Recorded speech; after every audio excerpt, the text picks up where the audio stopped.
So you may ask, what's up next? But it's my turn really to ask the panel that very same question. Please put your hands together and welcome Ted Cohen, our moderator, and the opening panel to discuss what's up next and to share the perspective on key trends, facts, and figures about our digital entertainment future in Asia. Ladies and gentlemen, please welcome our moderator. Hello, how are you? Good to see you again. Hello. How are you? Very well. And the rest of our very good-looking panel, actually. Hello, gentlemen. Welcome.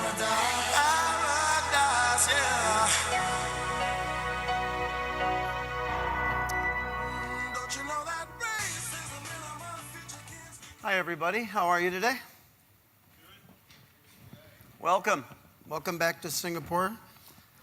Last year, this was one of the best events I'd been to all year, and this one lines up even better than last year. And we have the enviable position of, first of all, having a great panel, but we get to talk about not how things have gone or how things are going, but what's coming up next, and you won't know for a while if we're right or not. So it's a good position to be in. I'd like to take a moment and let each panelist introduce themselves. Briefly, who are you, what do you do, and what's the last movie you saw? Chris Maxey, I'm head of music partnerships for YouTube. And the last movie I saw, we were just talking about it, Act of Valor, which is basically a giant advertisement for the U.S. military. Cool. How's that working? I guess so. So far, so good. My name is Arjen van Mierlo, and I'm heading Endemol Asia. The last movie I saw is, I think, The Lovely Bones. Well, good movie. My name is Tom Crampton. I run social media at Ogilvy and Mather. The last movie I saw was on the airplane over here, and I fell asleep halfway through. What was it? I can't remember. Riveting. Andrew Hoppy, I'm the general manager for MSN Asia Pacific, and I'm exactly the same. I've watched so many movies the last couple of weeks, and I can't remember the last one because I fell asleep.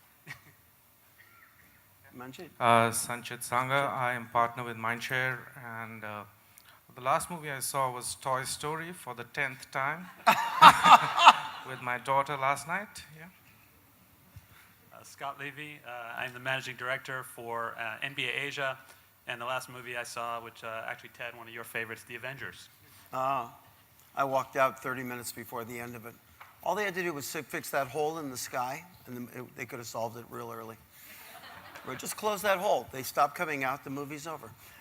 So, some of the folks have a couple things they want to show you, and I think, Chris, you're going first, so I will pass you the magic clicker. Okay, green button, right? Green button, All right. and let's see if it works. Let me try that again. We need his slide. There it is. Are you on the right slide? I am on the right slide. It's the only slide I have. And I cheated because they said we're supposed to have one slide, and I really wanted three, so I just put 3 slides on one slide.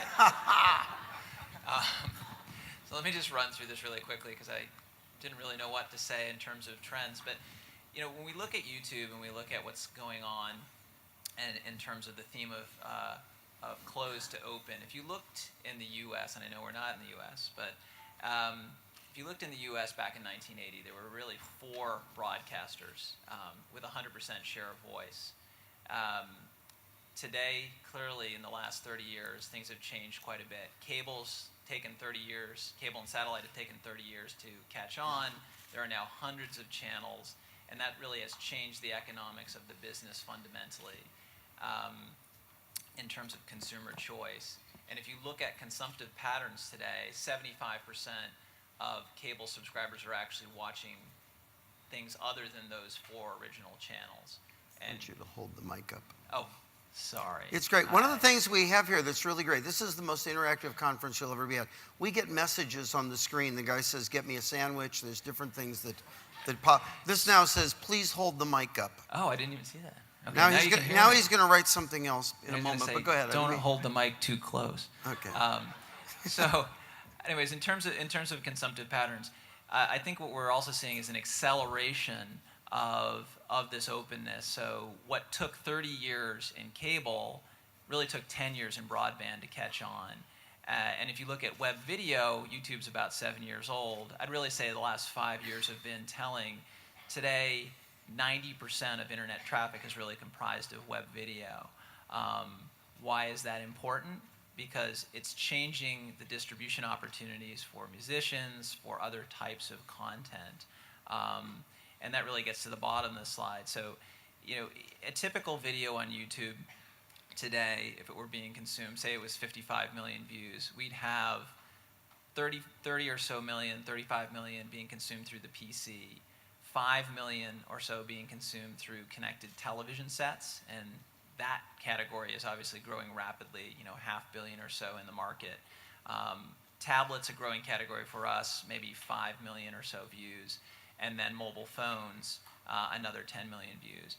We were talking about this earlier. One of the challenges, I think, for all internet players today is that migration over.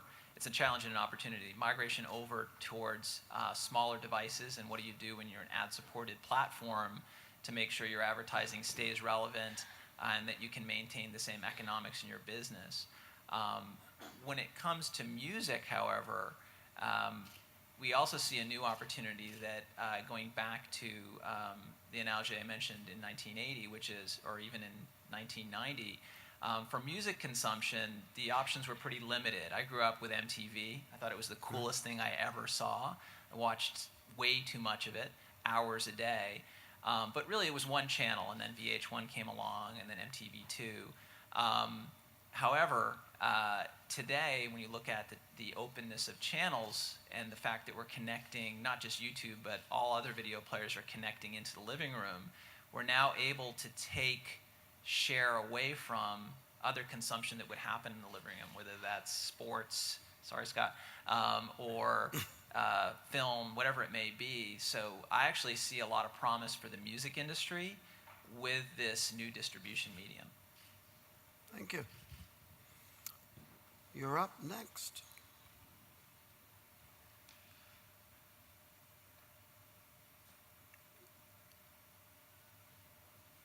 Can we have his slide? I tried to cheat, but it doesn't work. There we go. Yeah, I also tried to cheat.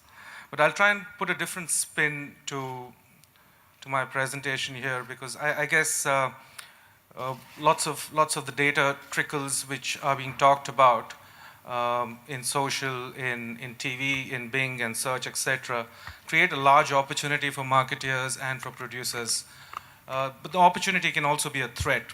And I say it's a threat because if you look at this slide, it's a slide from IDC, and it looks at the current available storage available on servers across the globe and how much data is being created on the go. So clearly, in 2009, we already exceeded the amount of storage, the amount of data being created and how much storage we had available. So it's, as I said, it's an opportunity and a threat.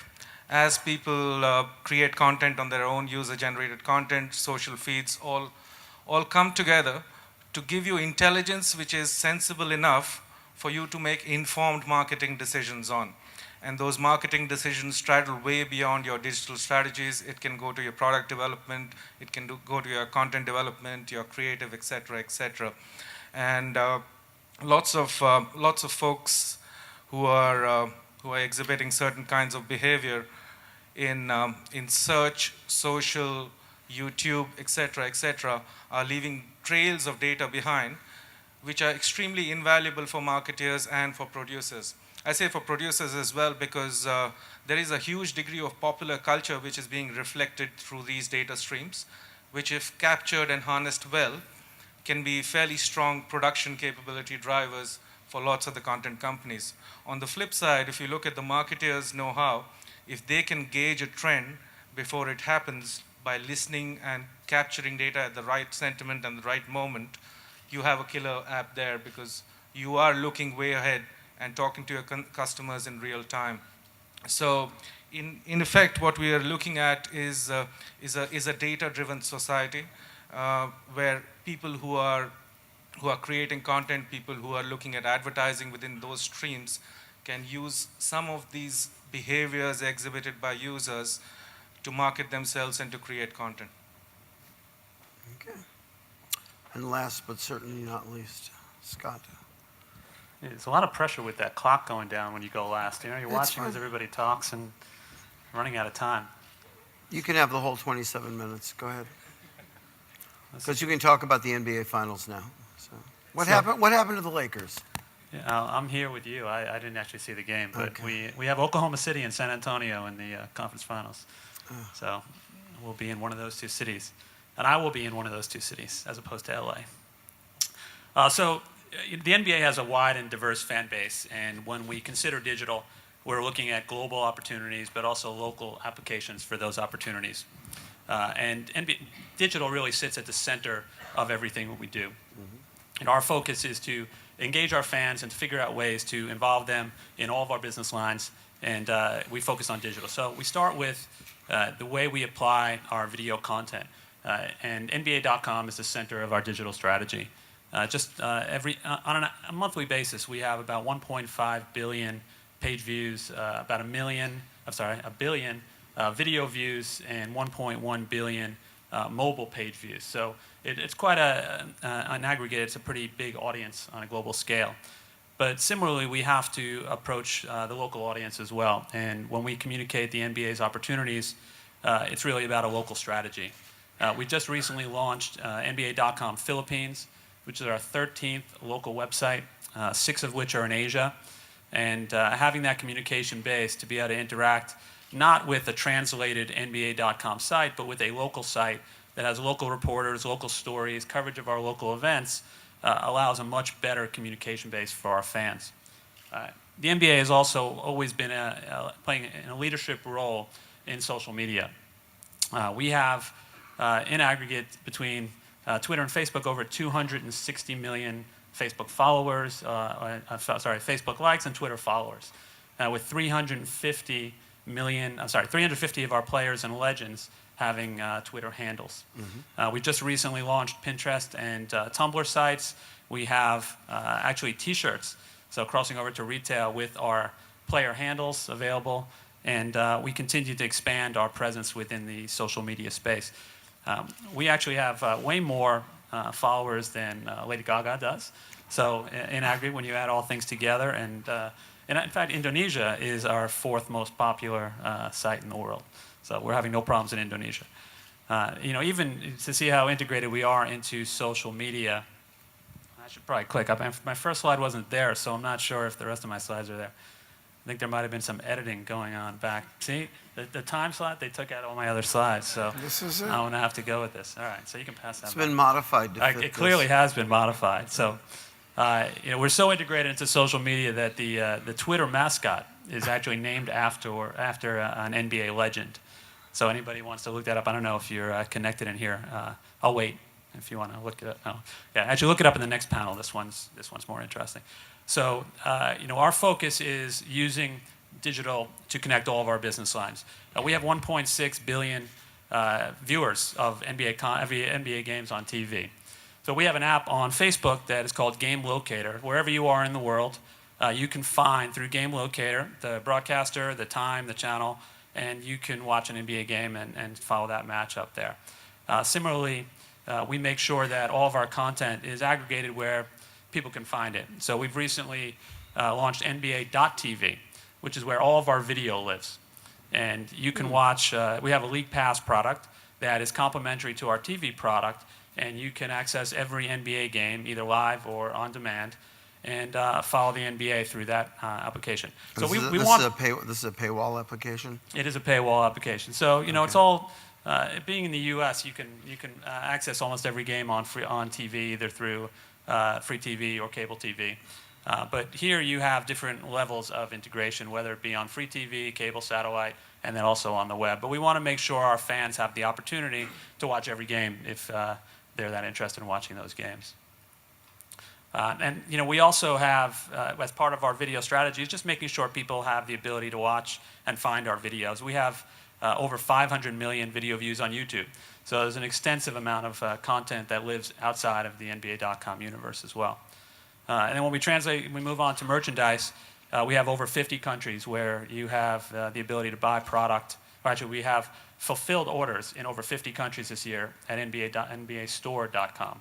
So we have a vibrant e-commerce platform as well, and we are now rolling that out to have local payment options and local product offerings similar to our bricks and mortar opportunity. And then we can go really around all the other business lines you see here. I guess the next key one for us would be gaming. And we try to create games or work with developers to create games that will reach the casual fan and the I guess the more core fan. And we're always looking for opportunities to do those on a global basis. We have partners like Take-Two and EA and Facebook and others that the games are available, but we work with local providers. And we're more than happy. Anybody here is developing games, looking to develop a sports property. I think Dan Rosen, our digital director, is in the audience somewhere, and you can track him down anytime, 24/7. He'll be happy to talk to you. What's his cell number? What's his cell number? Yeah, Okay. drosen at nba.com. So very easy. I guess I just gave mine away as well. So. And just one other application is in Arena. For this year's All-Star game, the Slam Dunk Contest, which is the highlight of our All-Star Saturday activities, the champion was decided based on Twitter voting. And in an arena, it can be very challenging to make sure that everybody has access, but that is the demand right now. Generally, what you find in Arena is it's about this level of activity while the game is going on, and then there's a timeout, and the level goes like this, and then the level goes back down as soon as the game starts. So making sure that second when everybody's about to get on and wants to interact, whether it's with people in the arena voting or people outside the arena, and making sure that is ready to go is a real challenging thing that we're dealing with on really an arena by arena basis with all of our teams. Cool. So I guess the first question of the group that we get to now with 20 minutes left. Cheat because I put a few slides in one, but on a different